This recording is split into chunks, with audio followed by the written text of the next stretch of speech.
Bienvenue, on est absolument ravis de vous accueillir pour vous parler d'un sujet absolument passionnant qui est le problème du goût et des médicaments. Il y a 25% en gros des résidents et des personnes âgées pour lesquels on est amené à écraser les médicaments pour plein de raisons différentes.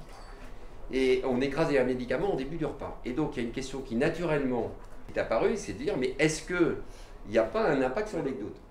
Voilà, donc je vais vous présenter le protocole MELA, ça veut dire médicaments écrasés dans les aliments, et on a voulu faire une étude sur le goût parce qu'on sait que ça donne un mauvais goût, mais il n'y avait pas de publication, et si on veut publier, il faut faire une vraie étude dans les normes. Alors on a fait déguster en aveugle des médicaments qui étaient mélangés dans de l'eau gélifiée et de la compote. On a testé un mélange, les 10 médicaments les plus prescrits. Un mélange de 6 médicaments pour coller à la réalité et un contrôle sans médicaments. Et on devait mettre une note de 0 mauvais à 10 bon ou neutre, pas mauvais ou ça passe. On a mis une étudiante de la faculté de chirurgie dentaire de Nice en thèse pour faire une étude complémentaire auprès de 39 résidents dans un EHPAD de Nice. Et elle a mis en évidence quelque chose de très intéressant. En fait, voilà, il y a deux fonctions différentes. Il y a la fonction de mastiquer. Et après, pour avaler, on a besoin, en gros, des muscles du pharynx. Ce sont deux fonctions différentes. Or, en pratique, cette étudiante s'est rendue compte que dans les maisons de retraite, quand une personne a des mauvaises dents, on lui donne une alimentation molymixée, et quand on voit que c'est un plateau non mixé, les infirmières et les aides-soignantes automatiquement écrasent les médicaments. Donc, si on fait bien attention à séparer, mastiquer et déglutir, il y a à peu près 10 à 15% des résidents d'EHPAD, qui ont des médicaments écrasés, auxquels on pourrait éviter ça. À partir de la liste, quand on a repéré les médicaments qui avaient un mauvais goût, il faut éviter de mélanger un médicament qui a un mauvais goût avec les autres dans une portion d'aliment, parce que déjà il y aura une non-observance de l'ensemble de la prescription puisque tous les médicaments sont mélangés ensemble.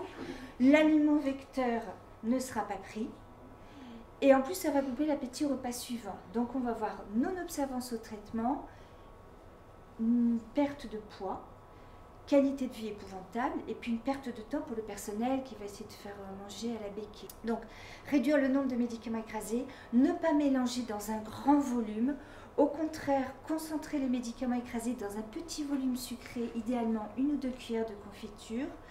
Ne pas rincer la bouche avec un verre d'eau après, ça c'est le chef qui nous l'a dit, parce que ça amplifie la sensation d'amertume et ça la fait plus persistante. Au contraire, ce qui nettoie très bien la bouche, c'est de mâchonner, ou non, je parle pour les gens qui n'ont pas dents, c'est de mâcher de la mie de pain blanc, c'est ce qui nettoie le mieux la bouche.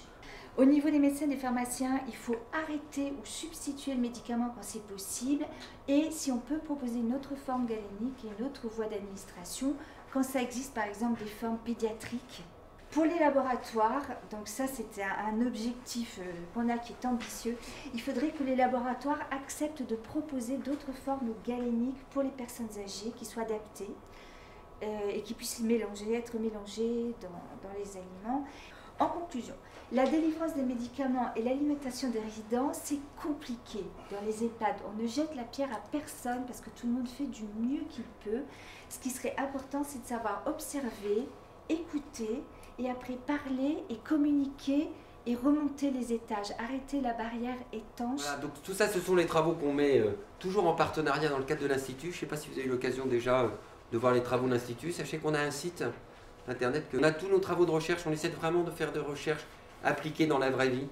Donc on a une collection qu'on appelle les essentiels, dont l'objectif c'est d'avoir des éléments simples, compréhensibles par tout le monde, par toutes les équipes, que ce soit du docteur, du pharmacien, à l'aide-soignante, et que ça favorise des gestes de la vraie vie. C'est valable en EHPAD, c'est valable à domicile, c'est valable en sanitaire, on va dire là-dessus. Et c'est là où c'est très intéressant, c'est que ces travaux qu'on peut faire auprès des personnes très âgées en établissement, ça sert également les personnes en fait âgées, qu'elles soient à domicile ou qu'elles soient dans le secteur sanitaire.